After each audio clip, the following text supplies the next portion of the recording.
but he maintains his unbeaten record, and it's a treble for Willie Mullins and Ruby Walsh. See the Stars wins a fourth Guineas for Mick Cannan.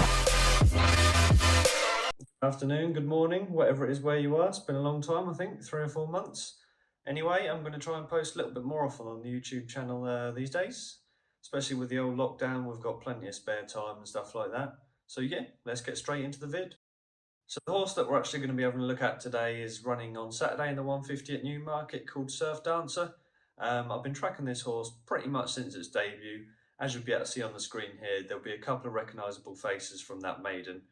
First of all, we'll have a quick look at Mum's Tipple. So obviously in the purple and white on the screen there, he actually won this race, which, I mean, arguably a little bit lucky considering he blocked off the Godolphin horse. But he went on to win the Premier Yearling Stakes, York. That was by about 10 or 11 lengths. I'm sure you would have seen it. Obviously this season he's not been quite as good, running 3 Group 1s and not really producing anything. But to be honest, in the Guineas, I thought he actually shaped pretty well for the first 5 or 6 furlongs and then didn't really last it out.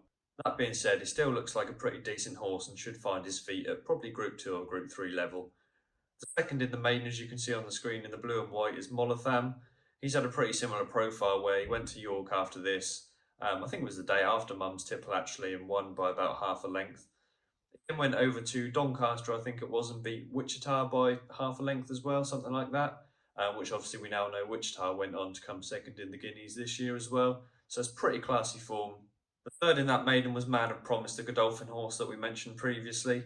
He's only actually run once since, and that was at Yarmouth, where he did win. He was only about half a length clear, but they were pulled 7 and 8 lengths clear of the field. And the second that day was a fairly useful haggis-looking horse as well. As you can see on the screen here, Surf Dancer did go on and win his next couple of races. They were Leicester on the left and Chelmsford on the right here. As you can see though, he does look pretty green still, and although he was odds on both days, he looked like he had plenty to learn. After that, they did run him in the Group 3 Horace Hill, but he was pretty down the field. And I think it was heavy going that day, which wouldn't have suited. And from what I can remember, Tom Marquand said that he broke out pretty slowly, which obviously wasn't the plan. And then he just never had a chance. So I think we can draw a line through that one. But looking at the other couple of races beforehand and the improvement that he should have sort of gained from 2 to 3, I think you've got actually a pretty outstanding price at 9 to 1. A couple of different books. I think most are around about 8s, but you can get 9s. So we're going to go a point each way, Surf Dancer, to win on Saturday.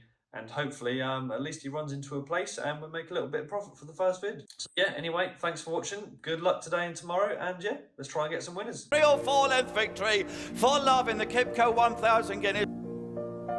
Champ is running on between them. Look out for Champ.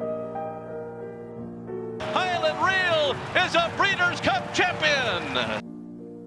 Fahid has done it. He's got up to win the Bluegrass Novice Chase. And See the Stars wins a fourth Guineas for Mick Cannan.